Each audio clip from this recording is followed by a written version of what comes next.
Selamat pagi dan salam sejahtera untuk kita semua. Yang terhormat Bapak Ibu Pengawas UKIN, perkenalkan nama saya Selvia Mimatkela, mahasiswa PPG Guru Tertentu batch 3 tahap 1 tahun 2025 dari LPTK Institut Agama Kristen Negeri Ambon dengan NIM 1520 25 0104 2499. Pada hari ini Kamis 9 Oktober 2005 saya akan melakukan praktik pembelajaran di SMTK Pniolomuke, tepatnya di kelas 12 dengan mata pelajaran hermeneutik dengan materi pokok prinsip-prinsip hermeneutika. Terima kasih dan selamat menyaksikan. Selamat pagi anak-anak. Selamat pagi, Bu. Apa kabar hari ini? Baik. Puji Tuhan kalau kabar hari ini baik.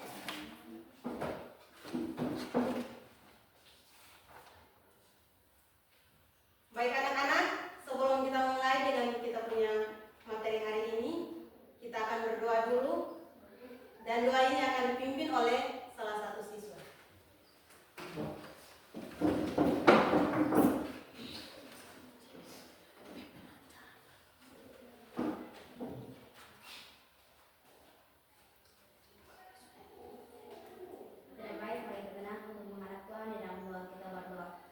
Segala puji syukur dan menaikkan kepada kehadiran Tuhan Yesus atas kasih penyertaan-Mu, Kau menjaga kami dari tadi hingga pada saat ini. Kami masih dalam keadaan baik. Bapa kami di surga, kini sudah tiba saatnya untuk anak-anak-Mu akan memulai dengan kegiatan belajar mengajar kami, dan Kau berkati kami, berikan kami hati-hati yang Kau budi supaya semua apa yang kami pelajari dan jadi di dalam nama-Mu.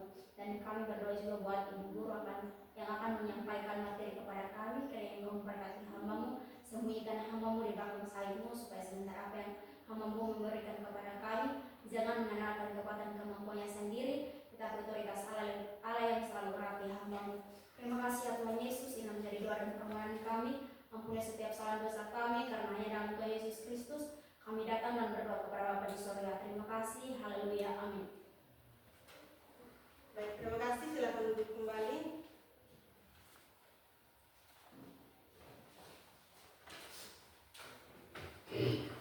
Baik anak-anak, untuk menanamkan rasa kerohanian kita akan memuji Tuhan dengan pujian yang berkata, ya Tuhan tiap jam. Ya Tuhan tiap jam, 1, 2, 3. Ya Tuhan tiap jam,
Baik anak-anak, pendidikan adalah paspor menuju masa depan.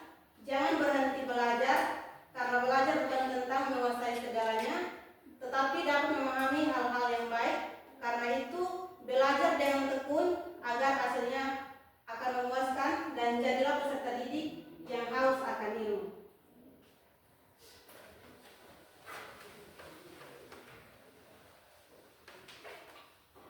Baik anak-anak, ada yang masih ingat materi minggu lalu?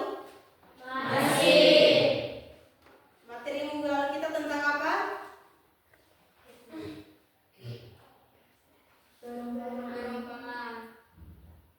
Baik. Kira-kira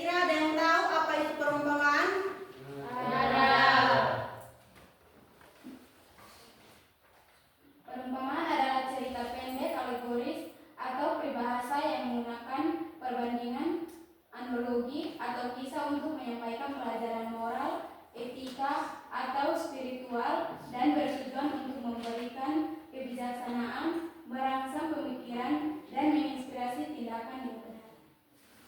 Baik, terima kasih. Tepuk tangan dulu. Ada yang masih ingat contoh-contoh dari perumpamaan? Masih. Contoh nyata tindakan Yesus yaitu mengedarkan orang banyak, berdoa kepada Bapa di surga, mengungkapkan perumpamaan tentang kerajaan Allah, menyembuhkan orang lemah, orang lumpuh, berpuasa 40 hari 40 malam.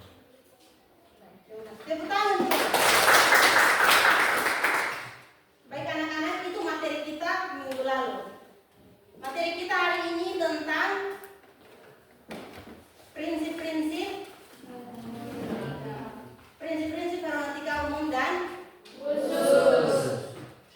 Mungkin sebelumnya itu ada yang tadi malam sudah sempat baca materi?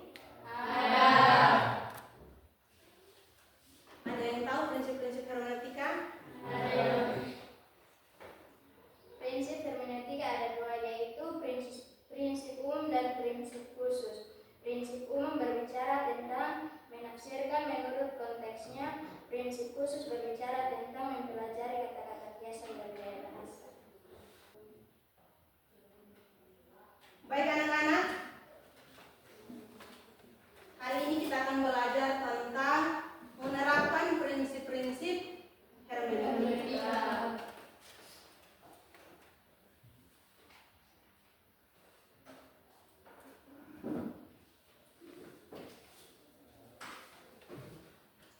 Prinsip hermeneutika umum itu dibagi menjadi 5 bagian.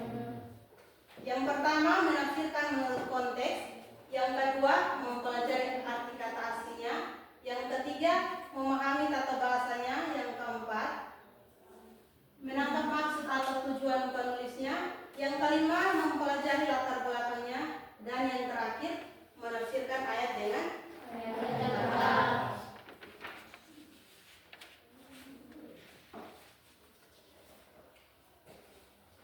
Baik anak-anak, menafsirkan menurut konteksnya. Prinsip itu adalah prinsip yang pertama. Prinsip yang pertama adalah menafsirkan kata, frasa, kalimat atau ayat. Dalam prinsip umum itu ada kata konteks. Konteks berasal dari dua kata, yaitu kon dan teks. Kon berarti bersama-sama dan teks berarti tersusun.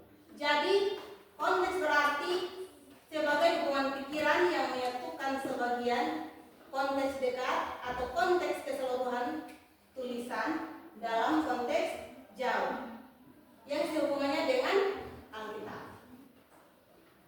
Itu bagian pertama dari menafsirkan menurut konteksnya. Bagian yang kedua yaitu mempelajari arti kata aslinya. Prinsip kedua dalam menafsir adalah menafsirkan sesuai dengan arti kata atau kata yang tepat sebagaimana dimaksudkan oleh penulis aslinya. Petunjuk untuk kita dapat mempelajari kata yaitu satu kata bisa mempunyai beberapa arti yang berbeda. Setelah itu kata-kata yang berbeda bisa mempunyai arti yang sama. Dan kita harus selidiki kata-kata yang penting yang memiliki arti teologis, khususnya yang sering diulang-ulangi. Dan yang terakhir yaitu kita harus pelajari kata-kata penting tersebut dalam menafsirkan konteksnya. Itu bagian kedua dari mempelajari arti kata aslinya. Bagian yang ketiga yaitu memahami tata bahasanya. Prinsip yang ketiga adalah kita harus menafsir sesuai dengan tata bahasa dan kalimat tersebut. Tata bahasa sendiri tidak memperlihatkan arti sesungguhnya dari kata itu, tapi memperlihatkan arti lain yang terdapat dalam kata atau kalimat tersebut. Petunjuk untuk kita dapat mempelajari tata bahasa.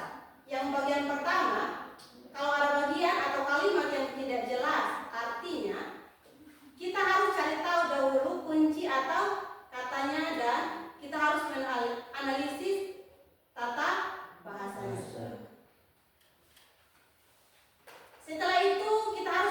mempelajari hubungannya dengan kata-kata yang lain dalam kalimat tersebut.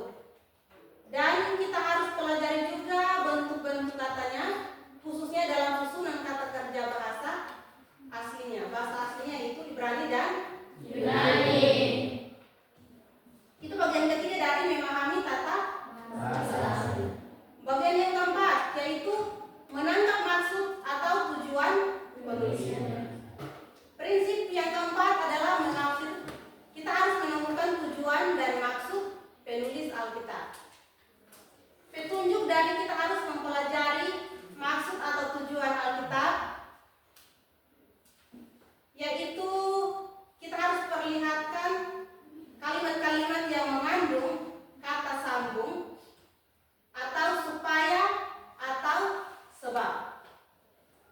Setelah itu, jika tidak disebutkan dengan jelas maksud penulis, kita harus pelajari garis besar struktur penulisan kitab tersebut. Dan kita juga harus pelajari juga latar belakang peristiwa berita yang disampaikan dalam kitab tersebut untuk menemukan maksud penulis dalam menuliskan kitab atau surat tersebut. Itu bagian keempat dari menangkap maksud tujuan penulisnya. Bagian yang kelima yaitu mempelajari latar belakang. Prinsip kelima adalah penafsiran harus diterangi dengan latar belakang, sejarah, geografi, dan budaya. Petunjuk untuk kita dapat mempelajari latar belakang yaitu kita harus pelajari dunia Alkitab dengan teliti, atau jalan terbaik adalah dengan membaca seluruh Alkitab secara berurutan. Setelah itu kita harus mencatat peristiwa atau kejadian yang penting untuk memerlukan pengetahuan tambahan.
bahasa Ibrani. Idiom adalah ungkapan yang hanya khusus dipakai oleh bahasa tertentu. Dalam Alkitab banyak dipakai, khususnya untuk berbicara tentang Allah. Contoh dari idiom bahasa yaitu anak dari. Ini menyebutkan arti atau kata harafiahnya. Contoh anak Daud, artinya ia keturunan dari Raja Daud. Itu bagian kelima dari mempelajari bentuk idiom-idiom bahasa Ibrani. Yang keenam, mempelajari bentuk puisi. Puisi adalah alat pengekspresi perasaan dan pikiran manusia. Dalam Alkitab banyak dijumpai bentuk-bentuk tulisan puisi. Misalnya, nyanyian perang, nyanyian cinta, ratapan, nyanyian pujian, dan ucapan hikmat atau pengajaran.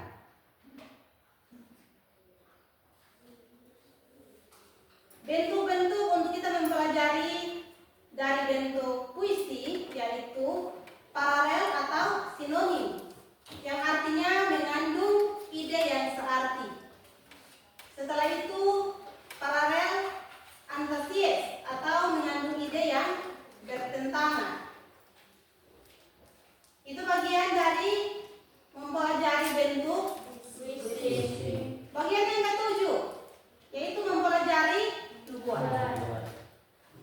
Nubuatan adalah salah satu bentuk sastra yang paling sulit untuk ditafsirkan sehingga paling banyak disalah tafsirkan. Ciri atau karakteristik nubuatan yaitu biasanya menggunakan gaya bahasa atau kata kiasan. Nubuatan dibedakan dalam beberapa macam. Yang pertama, nubuatan akan terjadi langsung saat dikatakan. Contoh, aku akan menjelaskan hati Firaun. Setelah itu yang kedua, nubuatan perjanjian lama yang digenapi kemudian pada masa perjanjian lama. Contohnya, nubuatan-nubuatan tentang Mesias. Yang terakhir, nubuatan perjanjian lama dan perjanjian baru yang belum digenapi. Contohnya kedatangan Kristus yang kedua kali. Yang paling terakhir, mempelajari doktrin. Pengajaran atau doktrin diartikan sebagai satu prinsip kebenaran yang berisi pokok iman yang diajarkan oleh Alkitab dan disusun rapi secara sistematis. Alkitab adalah sumber dari semua doktrin Kristen yang Tuhan ingin ajarkan kepada kita semua. Petunjuk untuk kita dapat menafsir doktrin adalah kita harus mendasarkan penafsiran doktrin pada pernyataan-pernyataan yang jelas atau arti harfiahnya dan berdasarkan arti kata dan kata-kata kiasan. Setelah itu, kita harus membaca perikop-perikop atau konteks yang bersifat didaktik atau pengajaran dan sejarah. Yang terakhir, kita harus memakai prinsip-prinsip untuk menafsirkan doktrin, khususnya dalam studi. Baik anak-anak, itu materi kita hari ini. Materi kita hari ini yaitu prinsip umum dan prinsip khusus.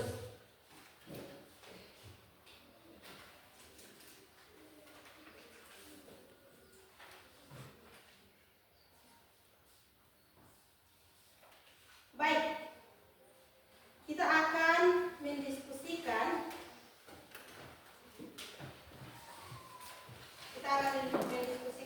hasil materi kita hari ini. Jadi silakan bentuk dalam buat bentuk kelompok.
bacakan hasil diskusi kami.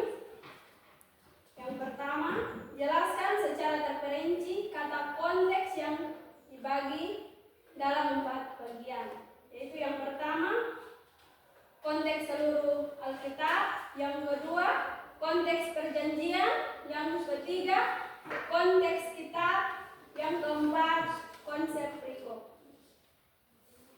Yang pertama, konsep seluruh Alkitab menjelaskan tentang konteks dari setiap ayat adalah seluruh Alkitab tidak boleh ayat ditafsirkan lepas di luar Alkitab. Alkitab menafsir Alkitab. Yang kedua, konteks perjanjian menjelaskan tentang dalam seluruh Alkitab, konteks dari setiap ayat adalah kitab perjanjian di mana ayat itu berada, perjanjian baru ada di dalam perjanjian lama, perjanjian lama diterangkan oleh perjanjian baru. Yang ketiga, konteks kitab. Dalam seluruh Alkitab dan kitab perjanjian, konteks dari setiap ayat adalah kitab dalam Alkitab di mana ayat itu berada. Yang keempat, konteks perikop. Dalam seluruh Alkitab, kitab perjanjian dan kitab dalam Alkitab, konteks dari setiap ayat adalah perikop di mana ayat itu berada. Nomor 2, jelaskan mengapa. Mempelajari konteks sangat penting. Ada 2. Yang pertama, karena tanpa mempelajari konteksnya, maka pengertian kita terhadap ayat tersebut menjadi tidak lengkap. Khususnya jika ada kaitan pengertian yang tidak dapat dilepaskan satu dengan yang lain. Misalnya janji yang bersyarat. Yang kedua, tanpa mengikut sertakan konteks, seringkali kita tidak melihat kaitan pengertian yang lebih luas sehingga sering memberi arti yang salah. Misalnya kata-kata yang sama tetapi memiliki arti yang berbeda. Inilah hasil diskusi kami. Waktu dan kesempatan saya berikan kepada teman-teman yang mungkin bertanya. Coba teman-teman jelaskan kembali apa arti dari konteks kita. Jadi baik, kami akan menjawab pertanyaan dari teman-teman kelompok 3. Dalam seluruh Alkitab dan kitab perjanjian, konteks dari setiap ayat adalah kitab dalam Alkitab di mana ayat itu berada. Apakah kelompok 3 puas dengan jawabannya? Puas. Inilah hasil diskusi kami. Sekian dan terima kasih.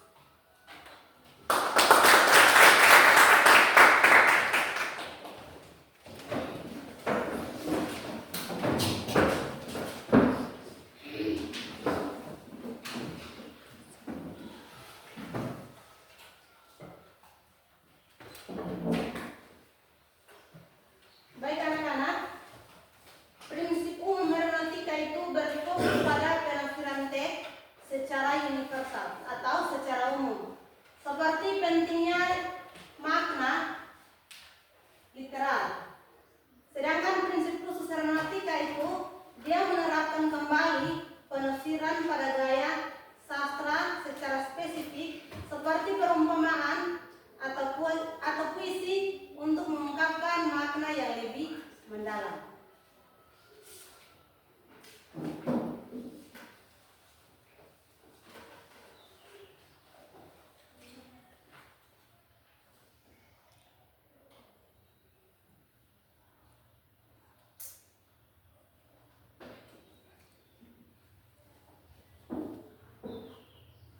Baik anak-anak, proses belajar mengajar kita hari ini berjalan dengan baik dan sangat memuaskan karena dengan presentasi kalian sehingga saya berharap semoga minggu depan lebih giat lagi dalam belajar.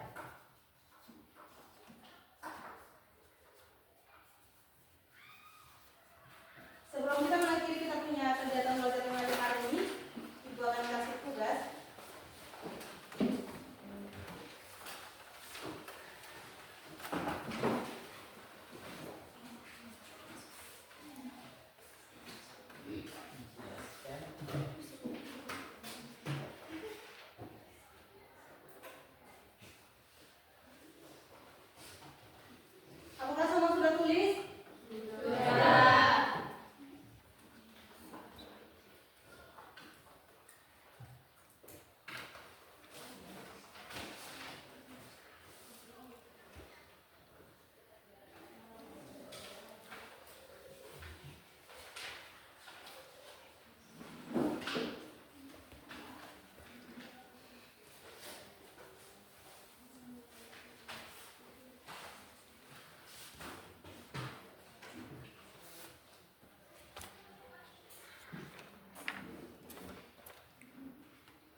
Bapa, karena Kau tolong jauh kami dari awal pembelajaran kami.